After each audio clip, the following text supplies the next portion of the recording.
कल कथा में कहा था, स्मरण में होगा आप लोगों के, देवी को प्रसन्न करने के लिए अग्नि की जरूरत पड़ती है और शिव को प्रसन्न करने के लिए जल की जरूरत पड़ती है। कल की कथा में कहा था। जितने देवी के उपासक हैं या अष्टमी नवमी पूजने वाले हैं, वो कंडा जलाकर, गोबरी जलाकर, गाय का गोबर सूख जाता है उसको जलाकर उसमें धूप छोड़ते हैं, मालपुआ या पूड़ी या खोट या सब्जी जो भी बनता है उसको छोड़ते हैं, अष्टमी नवमी पर पूजन करते हैं, धूप देते हैं, अग्नि में छोड़ते। क्यों छोड़ते? क्योंकि देवी अग्नि से प्रसन्न होती है और शिव जल से प्रसन्न होता है। देवी अग्नि से और शिव जल से। उसकी प्रसन्नता हमें सुख देती है। केवल 4 नवरात्रे होते हैं, 2 गुप्त होते हैं, एक चैत्र का होता है, एक शरदी होता है।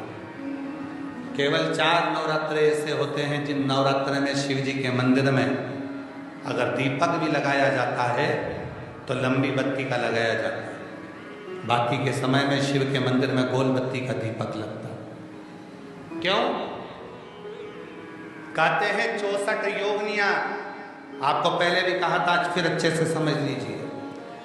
ये शिवलिंग है, ये जलाधारी है, ये पानी बहता है, बीच में अशोक सुंदरी है, राइट में गणेश जी हैं, लेफ्ट में कार्तिकेय हैं।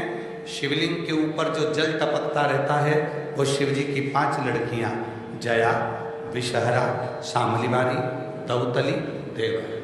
ये पीठिका पार्वती जी का हस्तकमल। ये पीठिका पार्वती जी का हस्तकमल। इस पीठिका के नीचे जितना मोटा भाग रहता है, शिवलिंग जहाँ रखा है उस पीठिका का जितना मोटा भाग, जहाँ से पानी नीचे गिरता है, जितना मोटा भाग होता है, इतने पूरे मोटे भाग में माँ आदिशक्ति के 64 योगनियाँ यहाँ पर विराजमान होती हैं। जब हम जल समर्पित कर कर लंबी बत्ती का दीपक नवरात्रे में लगाते हैं तो 64 योगनियों की जो शक्ति है, 64 योगनियों का जो फल है, देवी की आराधना और साधना का जो फल है, भले हमने व्रत करा नहीं करा, भले हमने पूजन करी नहीं करी, भले हम नवरात्रे में कोई व्रत साधना तप नहीं कर पाए, कोई बात नहीं, पर जिसने शिव को जल चढ़ाया, ये जल बहकर यहाँ से निकलेगा,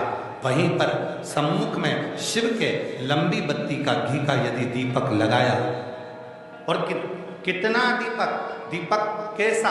तो कहा, जब हम शिव को नवरात्रे में केवल दिया लगाने के लिए जाते हैं, लंबी बत्ती होती है, तो उस दिए के अंदर घी को ज़्यादा नहीं भरा जाता, केवल बत्ती को डुबोया जाता है और उस दिए में रखा जाता है, जलाया जाता है। शिव और वो 64 योगनियाँ जो यहाँ विराज रही हैं, यहाँ शिवलिंग, माँ आदिशक्ति दुर्गा भवानी, गणेश जी, कार्तिकेय, अशोक सुंदरी, शिव जी की 5 लड़कियां और ये 64 योगनियां, और 64 योगनियों के बाद में यो ये जल बहकर जाता है जितनी दूर तक, यहाँ 33 कोटि देवताओं का स्थान होता है। इसलिए हम जब लंबी बत्ती का दीपक लगाते हैं जल चढ़ाकर नवरात्रे में, तो शिव की आद्य शक्तियाँ हमको सुख प्रदान करना प्रारंभ कर देती हैं और हमारे भंडार में कोई कमी नहीं, कमी को इसलिए कई लोगों ने तो गीत भी बनाया है, भजन भी बनाया है। वो कहते हैं ना, मैं तो लाई हूँ ताने